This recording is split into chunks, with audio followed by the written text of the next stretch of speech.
পরিপূর্ণভাবে বুঝতে পারবেন যেদিন আমার জানাজা পড়ে আমারে বিদায় দিবেন, সেদিন বুঝবেন যে কি আমি কইরা গেছি আমার এলাকার জন্য। সুমন একজন লয়ার, একজন আইনজীবী, চাইলে আইনের পেটে ভালো মানুষকে ফাঁসিতে ঝুলাতে পারে।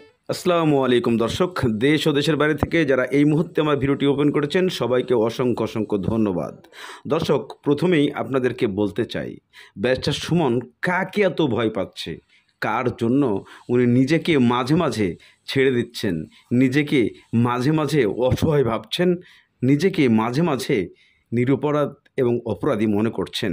কিন্তু এই ব্যক্তিকে তো বাংলাদেশের মাননীয় প্রধানমন্ত্রী শেখ হাসিনা পর্যন্ত ভালোবাসেন, তাহলে সে কাকে ভয় পাচ্ছেন?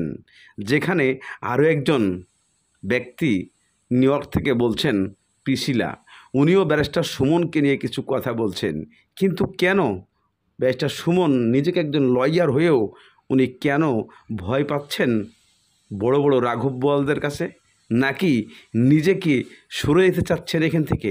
নাকি তার নিজের কষ্টগুলা তার এলাকার জনগণের মাঝে প্রকাশ করতে চাচ্ছেন যে আমি ব্যারিস্টার সুমন যেদিন মরে যাব সেদিন বুঝবে চুনারঘাট এলাকার লোকজন যে আমি কি রেখে গেলাম আর কি রেখে যাই নাই।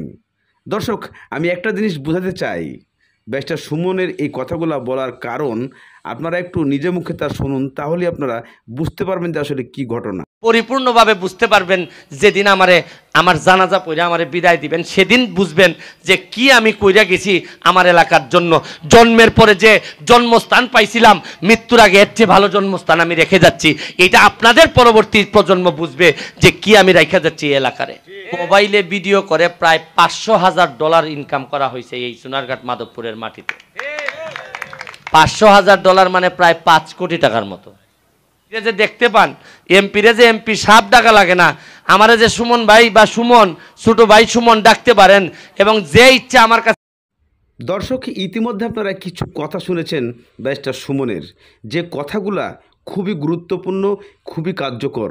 এই জিনিসগুলা এলাকার মানুষকে, এলাকার যারা সুমন ভক্ত আছেন, সারা বাংলাদেশে যারা সুমন ভক্ত আছেন, তাদের জন্য এই কথাগুলা অন্তরে লাগার এবং খুবই কষ্ট পাওয়ার মতো কথা। এই মানুষটা হয়তো বা কোনো কষ্ট পেয়েছে, সেজন্যই জনগণকে বুঝাতে চেয়েছে যে ব্যারিস্টার সুমন কি মানুষ আপনারা অবশ্যই জানছেন। তাকে স্যার বলা লাগে না, তাকে ব্যারিস্টার সুমন হিসাবেই আপনারা পেয়ে থাকেন।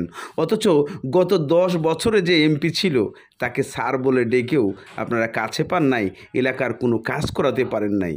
তারপরও আজকে আমাকে এতটা অমূল্যভাবে কেন নবায়ন করা হচ্ছে? আমার এলাকার মানুষ আমাকে